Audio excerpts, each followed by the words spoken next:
G'day everybody, Vanish001 here, and I have a tattoo around the head of my penis. Yes, I do.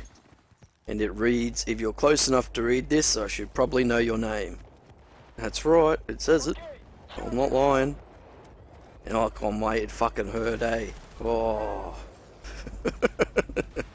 So I've put this game up here because this is the reason I play Bad Company 2. You'll see what I mean soon enough, so just keep watching. I hope you keep watching anyway. You're probably thinking, oh, this fucking Australian prick again. Jesus Christ, can't he ever fucking stop making videos? Oh, I don't know, mate. I know I said I'm a bit sick of it, but yeah, I kind of am and I'm not, you know. It's a great game still. Just the players, mate. It's always that, you know. It's the players, it's not the game. That's what you really got to remember. The game's solid, the game's a great game, but it's just the players, mate. People who play it, they get on your nerves, you know, get you in a mood. But anyway, getting into the game here, it's the choke point here that you're looking at right now through my shitty little UAV that I hate so much but have to use sometimes to take care of tanks. It's the bitch, you know, it is truly the bitch of the entire game. That choke point right there and the one before it, I'd say this one more, because you got the chopper to deal with, but yeah, watch this shit right here. I was fucking so impressed by that. Solid shot at it right out of the fucking driver's seat.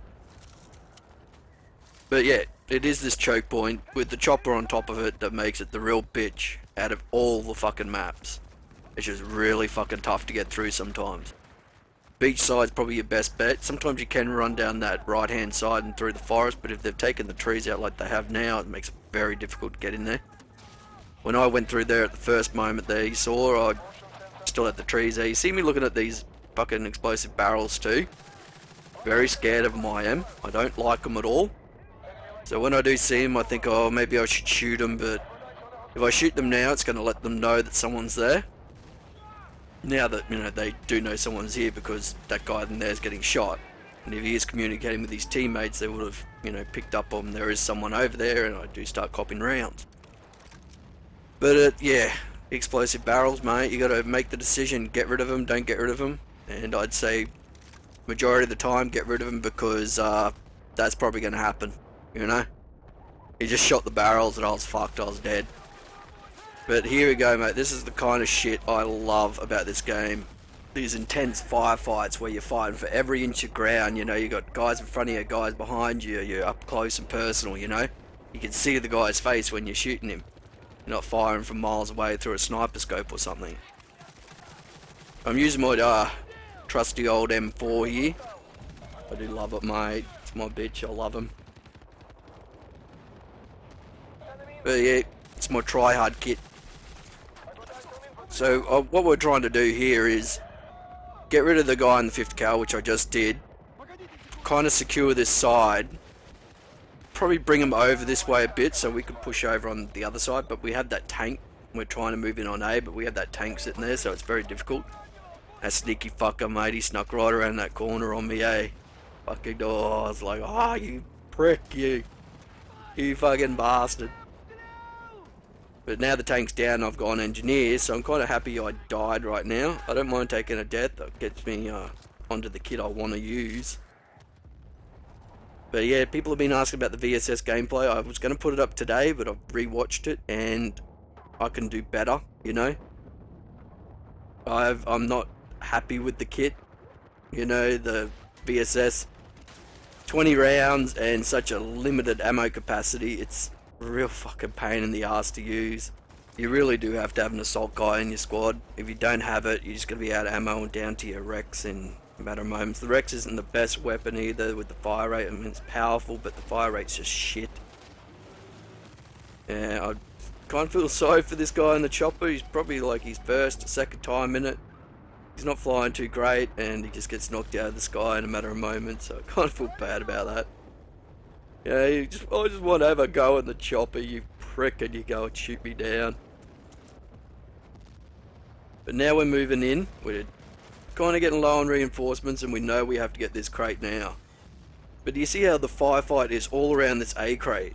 There's no snipers, you know. Well, there probably is snipers out there, but I don't get killed by one. It's this close-up firefight, mate. That's what you fucking want. You don't want to be sitting back and sniping and shit. Yeah, you're gonna get your marksman bonus fucking shit. You're gonna get like 6,000 points and that, and I fucked this up completely. So if that guy wasn't there, I would have had that A crate lit. But, you know, what are you gonna do? So you're bringing the smoke in now too. Got to bring it in. Easy to maneuver around inside that smoke. I often wondered too, is it different for everybody? You know, when they see it on their screen, you know how with lag and that, people are in different positions and they're firing before that. Is the smoke exactly the same on everybody's screen, you know? Is it the same thickness? Can the guy see through it? I've always wondered that. You know, on the other end of it, what does it look like from their perspective? But yeah, I've come over this side. I'm trying to bring them over and also clear out these guys that are sitting around this house so my mates can make a move onto A. Let's see, we're down to, you know, running low on reinforcements. We've got 19 or so left. They're setting up well. This is the kind of shit you want. You want to play like this. This is where it's fucking at, mate. This is the fun to be had. Not this fucking sitting back sniping shit. This is the potential of the game, mate. You can have these close-up firefights that just fucking make you, you know, make your hair stand on end, make you sit up and take notice of what's fucking happening and not fall into a fucking dream state when you're looking through your scope. So we're taking our positions, pouring all the fire we can onto this crate. We've got grenades flying in there, we've got fucking rounds flying in there. Everything's going in there, mate. That's what you need. You need to fucking just pour everything you've got onto that fucking crate if it's armed. No, don't sit back and shit. That just, it's not going to help you win. There we go. We end up getting that. That was just fun, you know. That was complete fucking utter joy to play that right there. So now I'll move on to some questions because I've got a few off the last video, so I'll answer those now. The Only Smiley Duck. My favourite fucking name, that. I do like it. Hey Vanish, do you think all the countermeasures that DICE are putting into place to stop camping snipers, scope reflections, vapor trails, etc. are going to be enough, or do you think that the Wookiees will still be a problem? Too early to say really. I mean, we haven't really seen the full extent of the countermeasure. I know there's scope sway as well. They're not going to be able to just, you know, line up a target. There is going to be that sway on the scope, which is a good fucking thing. They are taking notice. You know, people have been, you know, saying for a long time that there is just an abundance of snipers. There's just too many in the game. You know, when 80% of your team is a sniper, that's just not a game. That's just them wanting to play as a sniper and wanting you to play as a sniper too, so you can have a big old sniper war. I do hope there is no headshot bonus for snipers, because that will just encourage more people to do it. And as you know, I've seen people sit back on Eureka and get like 6,000 points on their marksman headshot bonus. So I hope there's no incentive for people to sit back and snipe. I really do hope they have to get into the mix. And you know, there are a lot of things they're putting in, so I think we just have to wait and see exactly how it's going to play out. I do have hope that it will not be a problem as it is now. And look, there's one right in front of me at the moment. At least he's moving in though, eh? So, the OJ of 360, what's your thoughts on circle strafing helicopters? Well, I do know that DICE are aware that people don't like it, you know. They don't like the fact that people can sit around a base and just completely decimate it with one single vehicle. So at the moment there's really nothing you can do about it except your AT4s, your AA guns, probably not your tracer darts, because the majority of guys that do that kind of shit will have smoke on. So your tracer dart will not be effective. You just gotta try and shoot it down. It's really the only thing you can do. And teabag the fucking prick after you get him. So I'm pretty sure in Battlefield 3 there will be some, you know, significant countermeasure to that sort of thing. There won't be a real problem. I'm really hoping it won't be, but I'm sure that DICE have taken it all into consideration for Battlefield 3 about what people are saying about circle strafe and choppers.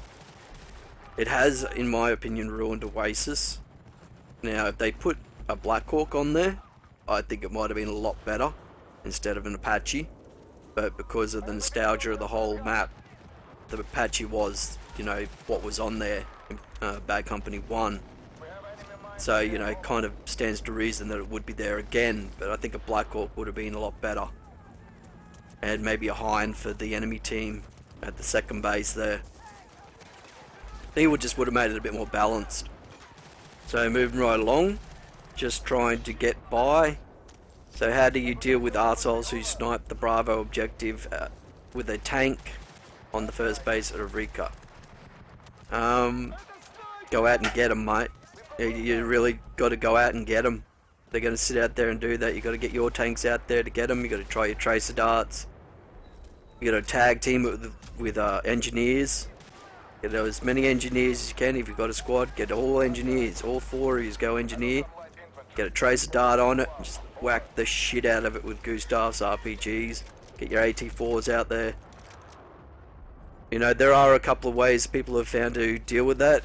They get both their tanks, they put them in front of B, and have engineers all around them and just repairing the shit, and they just can't fucking hit the crate because there's 2 tanks getting constantly repaired around the crate. But, you know, they're pricks, I will admit. They are fucking assholes that do that. I mean, grow a set and get into the base and try and fucking arm the objective, don't just sit back. This guy must have known I was sitting right here, eh? Swung right around on me. So I got 2 more questions, but one of them I'm going to save for another video because it's about my new controller, so I'll talk about that in my next one a bit more in depth. BazarMan23, are you getting any other games on PC besides BF3? I don't really think so at the moment. I can't really say for sure. I'm not a real great PC gamer.